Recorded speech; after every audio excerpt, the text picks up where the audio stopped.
चलिए, Panagar PSC coaching में आप सभी का स्वागत है। आज हम पढ़ेंगे छत्तीसगढ़ मध्यकालीन इतिहास। तो इसमें हम लोग आज चालू कर रहा हूँ मैं इसमें का। तो ये लगभग आपका 1000 से लगभग 1741 तक होगा, और उसके बाद 1900 लगभग 1947 सॉरी 1857 तक तो हो गई इसमें का, जो काकतीय वंश तक मतलब होंगे। छिंदक नागवंश, फड़ी नागवंश सब इसमें कवर होंगे। इसमें मैं बेसिकली इसलिए कलचुरी वंश का पढ़ाऊँगा। इसमें ये पार्ट 1 रहेगा, फिर इसका जैसे जैसे अगर ज़रूरत पड़ा है तो और वीडियो इसमें अपलोड करूँगा। तो पहले चलिए इसमें बताता हूँ मैं इसमें। पहले तो ये मध्यकालीन इतिहास समझ लीजिए आप। ये छत्तीसगढ़ का है सिर्फ, आप दूसरे चीज़ का मतलब दूसरे स्टेट का नहीं आएगा इसमें। तो देखिए इसमें कलचुरी वंश का पढ़ना है। कलचुरी वंश रतनपुर और रायपुर दो शाखा है इसकी, रतनपुर और रायपुर। नागवंश एक, नागवंश दो है, फड़ी नागवंश कवर्धा का है, एक छिंदक नागवंश चक्रकोट का। ये बस्तर वाला क्षेत्र है, ये बस्तर में है, आपका दंडकारण क्षेत्र में आएंगे। ये सोमवंश है, सोमवंश आपका कहाँ है? कांकेर में। कहाँ है जी? कांकेर में, कांकेर का सोमवंश। ये मध्यकालीन इतिहास में हम लोग उस टाइम में जो सोमवंश पहले का पढ़ चुके हैं अलग अलग। कलिंग का अलग है, मैकल का सोमवंश अलग है, और जो सिरपुर का सोमवंश अलग है, पांडुवंश जिसको बोला जाता था, दक्षिण कौशल जिसको बोला जाता था। लेकिन सोमवंश जो है हमारा मध्यकालीन इतिहास में। उन लोग कौन से थे? प्राचीन भारत के इतिहास में, ये मतलब छत्तीसगढ़ के इतिहास में थे, और ये लोग मध्यकालीन छत्तीसगढ़ के इतिहास में सम्मिलित थे। ये काकतीय वंश बस्तर में, ये सभी क्या है? मध्यकालीन छत्तीसगढ़ के इतिहास में आते हैं। इसके बाद जब अंग्रेजों का जब आएगा उसमें आधुनिक में आएगा, उसका अलग वीडियो बनाऊंगा। तो हम लोग चालू करें पहले इसको कलचुरी वंश, फिर ये भी चालू होगा, फिर ये ऐसे करके समाप्त होगा। तो कलचुरी वंश है, ठीक है। मैं कलचुरी वंश, इसका थोड़ा हिस्ट्री बता देता हूँ कलचुरियों का।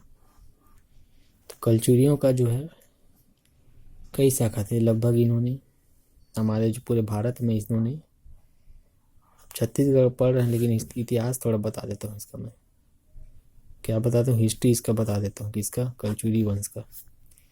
तो लगभग इन्होंने 1200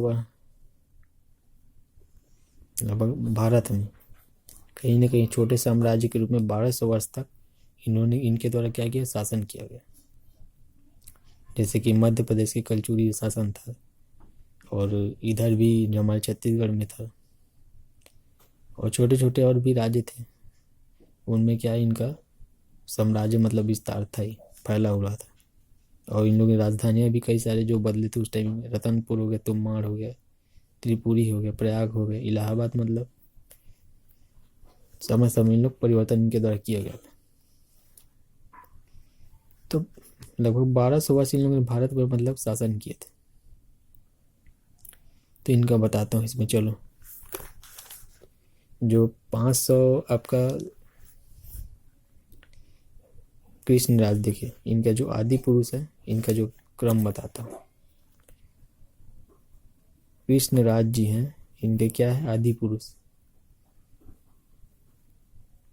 यहीं से मतलब चालू हुआ है मूल स्वरूप। जो मूल पुरुष क्या है? मूल पुरुष, इसको याद रखना,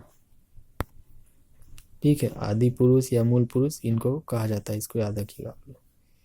कृष्णराज क्या है? कृष्णराज, इसको याद रखना। इसके नीचे आप आएंगे शंकरगढ़ प्रथम। शंकरगढ़ प्रथम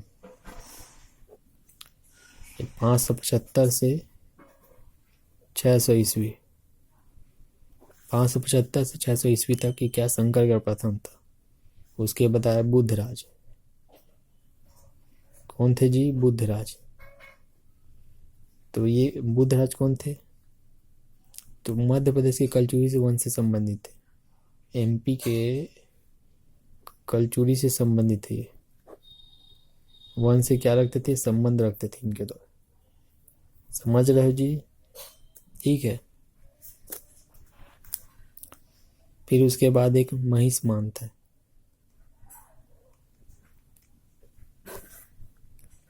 तो इसने महिष्मती नगर बसाया था। क्या बनाया था? मध्य प्रदेश में, ये एमपी में ये भी है। इसको याद रखना। कहाँ है? मध्य प्रदेश में ये भी है। वाम राजदेव देखो, त्रिपुरी में जो कलचुरी वंश के संस्थापक थे वाम राजदेव। वाम राजदेव ये कौन थे आपका? त्रिपुरी में। त्रिपुरी में कहाँ है आपका? कलचुरी वंश के संस्थापक, कलचुरी के संस्थापक थे ये, इसको याद रखना, वाम राजदेव।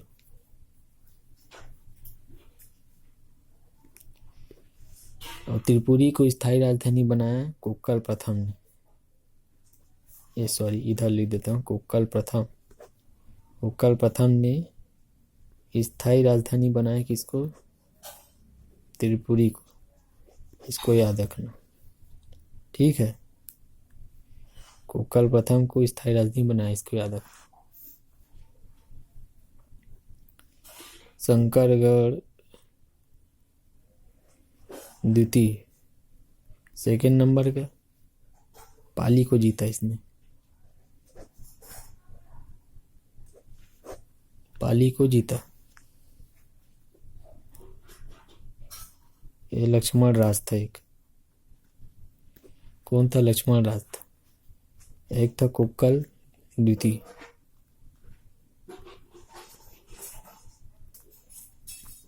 कौन थे जी? कोक्कल द्वितीय थी, इसको याद रखना।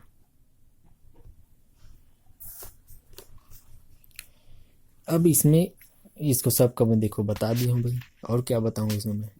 कृष्ण राज बता दिया, शंकरगढ़ प्रथम का ये काल बताया 575 से 600 ईस्वी। बुधराज था, एमपी कलचुरी वंश था, महिषमान था एमपी मध्य प्रदेश में। उसके बाद यह वाम राजदेव आया, त्रिपुरी को संस्थापक था, कलचुरी वंश का संस्थापक वाम राजदेव। और स्थायी राजधानी बनाई इसको कोक्कल प्रथम ने बनाया स्थायी राजधानी, किसको? त्रिपुरी को। शंकरगढ़ द्वितीय, पाली क्षेत्र को जीता इसने। आक्रमण विक्रमादित्य को हरवा दिया था और उसको समाप्त कर दिया बाण वंश को। और ये बन गया भैया कौन? उसको अपने अधीन में ले लिया। फिर उसके बाद लक्ष्मण राज था, फिर कोक्कल द्वितीय आया ये, फिर उसके नीचे आया एक हमारा भैया अभी का जो कलिंग राज है। कौन आया? कलिंग राज आया। 1000 ईस्वी में इसने क्या किया? पाली क्षेत्र को पुनः जीत लिया। पाली को जीता, पाली को फिर जीता और फिर कलचुरी की स्थापना की।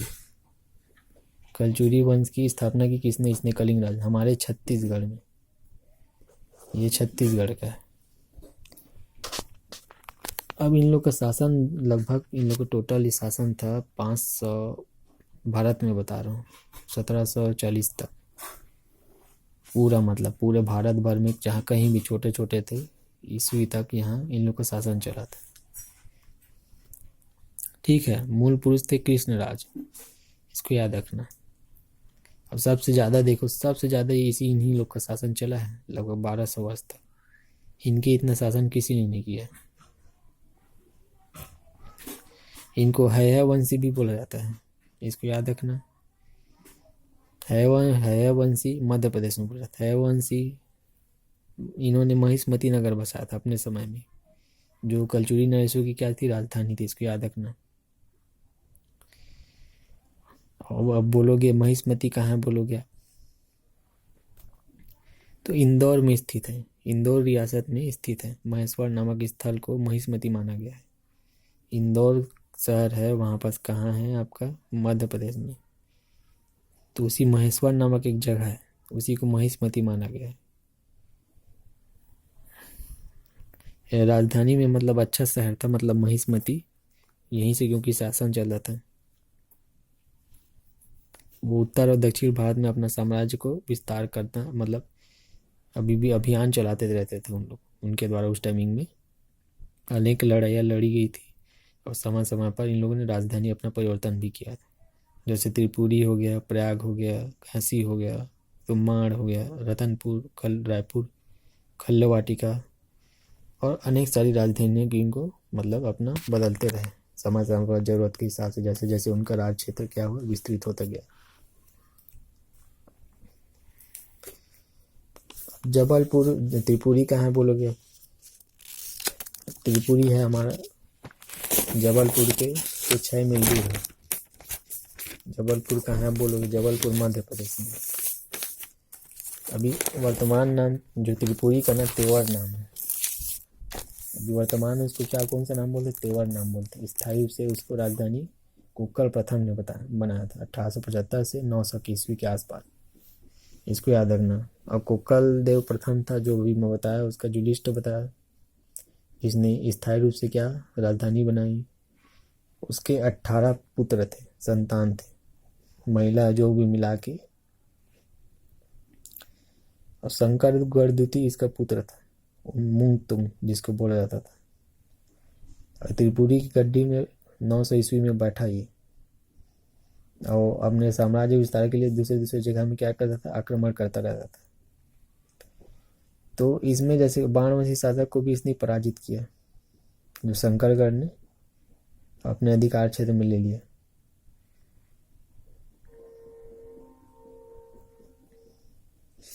ठीक है, इसको याद रखना। इन्होंने अपने भाइयों को क्या किया? अनुजों को मंडलाधिपति बना दिया कई लोगों को, और त्रिपुरी को कई सारे क्षेत्र को लौटा दिया, मतलब अपना उनको मतलब एक राजपाट दे दिया और अपना वापस त्रिपुरी में लौट गए। ठीक है, इसको याद रखना। और जो उड़ीसा से इन लोग का भी संबंध था उस टाइम में, जब इन लोग उड़ीसा जाते, सोनपुरी हो गया है ना, तो कलचुरियों की एक शाखा थी, तो उसको शाखा को मतलब तुमार से मार भगाया उन लोगों ने। फिर बाद में कालांतर में चेंज हुआ, जो दक्षिण कोसल पर चढ़ाई उड़ाई किए। फिर बाद में कलिंग राजा है सबसे लास्ट में, कुक्कल दे द्वितीय का उसका पुत्र। तो इसने क्या किया? 1000 ईस्वी में पाली को पुनः क्षेत्र में अपने अधिकार क्षेत्र में जीता, जो हमारे छत्तीसगढ़ का है। अब फिर क्या किया? उसको जीत कर कलचुरी वंश की स्थापना की इसने। ठीक है, इसको याद रखना। 2 शाखाएं थी कलचुरी वंश की हमारे छत्तीसगढ़ में। एक तो लाहौरी शाखा के द्वारा ही जो मतलब राजवंश की स्थापना हुई, सत्ता का मतलब शाखा, मतलब एक रायपुर में राजधानी था, एक रतनपुर राजधानी था। तो इसमें इनके शासक के बारे में बताऊंगा, इनके निर्माण और स्थल के। चलिए, छत्तीसगढ़ में कलचुरी के इसमें बताता हूँ। छत्तीसगढ़ में कलचुरी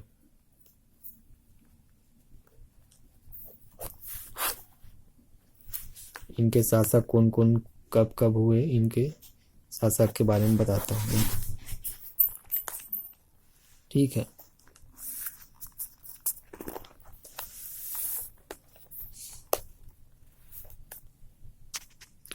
कुक्कल देव द्वितीय का भी पुत्र था, इसका भी पुत्र था। तो इसके पुत्र में से एक पुत्र था कलिंग राज, तो उसको दक्षिण कौशल क्षेत्र को युद्ध के लिए इसको भेजा था। और कलिंग राज ने क्या किया? फिर यहीं भेजा, और 1000 ईस्वी में तुमार इसने पहला शासक था कलिंग राज। इसको याद है, इसका शासक को बता रहा हूँ, इसका कलचुरी वंश का हमारे छत्तीसगढ़ में। ये अपना कलिंग राज, ये रतनपुर वाला है ना, ये रतनपुर वाला है, रतनपुर शाखा है। ठीक है, रतनपुर के एरिया में मतलब जो शासन हुआ उसका ये है।